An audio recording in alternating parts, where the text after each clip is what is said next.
जय मसीह की हमारी 21 दिनों की आत्मिक और शारीरिक चंगाई यात्रा के 5वें दिन डे 5 में मैं आपका स्वागत करता हूं। पिछले 4 दिनों में हमने अपने मनों को शांत करना और मीठी नींद सोना सीखा।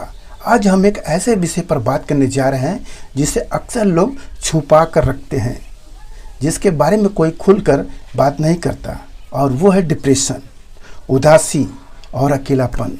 कई बार इंसान हंसते हुए चेहरे के पीछे बैठा होता है, लेकिन उसका अंदर एक बहुत बड़ा सूनापन होता है। उसे लगता है कि कोई उसे समझता नहीं है, कोई उससे प्यार नहीं करता, और जीने की इच्छा धीरे धीरे खत्म होने लगती है। ऐसा लगता है कि चारों तरफ बस एक घना अंधेरा है।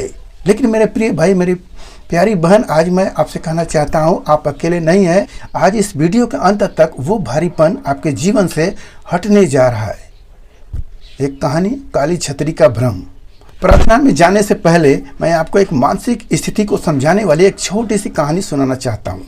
एक चित्रकार था जो बहुत ही सुंदर और रंग बिरंगे चित्र बनाता था। अचानक उसके जीवन में कुछ मुश्किलें आई और वह गहरे सदमे में चला गया। अब उसने जो भी पेंटिंग बनाई उसमें सिर्फ काले और धुंधले रंग थे। एक दिन उसके दोस्त ने उससे पूछा, तुम इतने खूबसूरत रंग भरते थे, अब सब कुछ काला क्यों कर देते हो? चित्रकार ने रोते हुए जवाब दिया, मुझे दुनिया में कोई और रंग दिखाई ही नहीं देता, मुझे सब कुछ अंधकारमय लगता है। उसके दोस्त ने उसे शीशे के सामने खड़ा किया और उसके सिर के ऊपर से एक काली छतरी हटा दी जो चित्रकार खुद पकड़कर खड़ा था। दोस्त ने कहा, दुनिया से रंग खत्म नहीं हुए हैं, बस तुमने अपने विचारों की काली छतरी अपने ऊपर तान रखी है, जिसके कारण सूरज की रोशनी भी तुम तक नहीं पहुंच पा रही। डिप्रेशन भी ऐसा ही है। यह हमारी मर्जी के बिना हमारे विचारों पर एक काली छतरी तान देता है, जिससे हमें सब कुछ खत्म हुआ महसूस होता है। लेकिन आज यीशु मसीह उस काली छतरी को हटाने जा रहे हैं। बाइबल का एक उदाहरण है जब एलिया नबी टूट गए। अगर आज आप डिप्रेशन या अकेलेपन से लड़ रहे हैं तो यह मत सोचिए कि आप कमजोर हैं। बाइबल में परमेश्वर के एक बहुत बड़े महान नबी हुए जिसका नाम था एलिया। उन्होंने आकाश से आग गिराई, बड़े बड़े चमत्कार किए। लेकिन पहला राजा 19 में हम पढ़ते हैं कि जब रानी इजबेल ने उन्हें जान से मारने की धमकी दी तो एलिया डर गए और जंगल की ओर भाग गए। वे इतने थक चुके थे, इतने अकेले थे और मानसिक रूप से इतने टूट चुके थे कि एक झाड़ी के नीचे बैठकर उन्होंने परमेश्वर से अपनी मौत मांग ली। उन्होंने कहा, हे यहोवा, अब बहुत हो चुका, मेरा प्राण ले ले। सोचिए, इतना बड़ा नबी डिप्रेशन और अकेलेपन के उस मोड़ पर आ गया जहां वह मरना चाहता है। लेकिन परमेश्वर ने क्या किया? परमेश्वर ने उन पर क्रोध नहीं किया, नहीं उन्हें डांटा। परमेश्वर ने उन्हें अपने स्वर्गदूत को भेजा और उन्हें भोजन कराया, पानी पिलाया और उनसे कहा, उठ और खा, क्योंकि तुझे बहुत लंबी यात्रा करनी है। इसके बाद परमेश्वर ने उनसे एक धीमी और मंद आवाज में बात की और उनका अकेलापन दूर करने के लिए उन्हें एक नए साथी दिए। परमेश्वर आज आपसे भी यही कह रहा है, तुम्हारी यात्रा अभी खत्म नहीं हुई।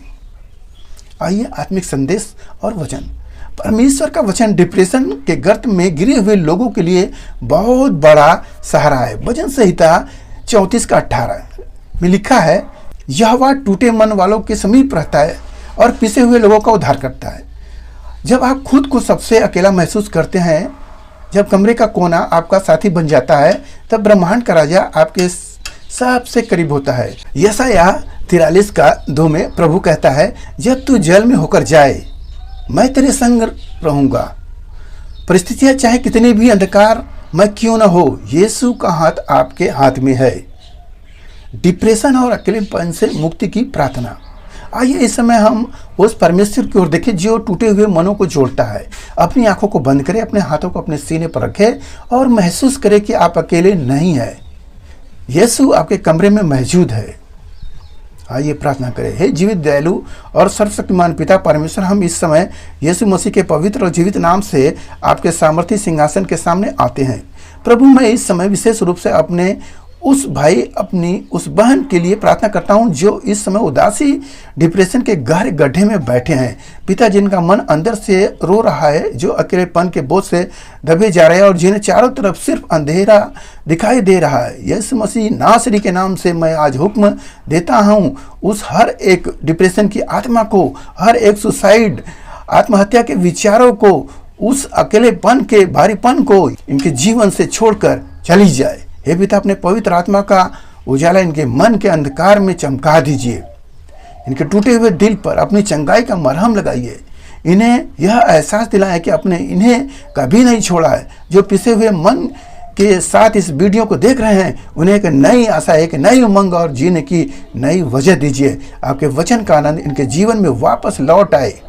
धन्यवाद पिता कि आपने इनके मन से उदासी का वस्त्र हटाकर आनंद का वस्त्र पहना दिया है। यीशु मसीह के सामर्थ्य और विजयी नाम से इस प्रार्थना को मांगते हैं, आमीन आमीन। परमेश्वर का धन्यवाद हो कि मैं विश्वास करता हूं कि यीशु मसीह की ज्योति ने आज आपके मन के अंधेर को दूर कर दिया। आज आपका कदम, आज आपको अकेले कमरे में बंद नहीं रहना है। उठिए, घर की खिड़कियां खोलिए, सूरज की रोशनी को देखिए या किसी अपने प्रियजनों से बात कीजिए और अभी अपने विश्वास को मजबूत करने के लिए कमेंट बॉक्स में लिखिए, यीशु मेरे साथ है, मैं अकेला नहीं हूँ। कल हम मिलेंगे डे 6 में, जहां हम बात करेंगे मन को एकाग्र करने और परमेश्वर पर भरोसा बढ़ाने के लिए प्रार्थना। अगर आपका मन भटकता है तो कल का भाग आपके लिए बहुत जरूरी है। इस वीडियो को उन लोगों तक जरूर पहुंचाएं जो अकेलेपन से जूझ रहे हैं। God bless you. शालोम।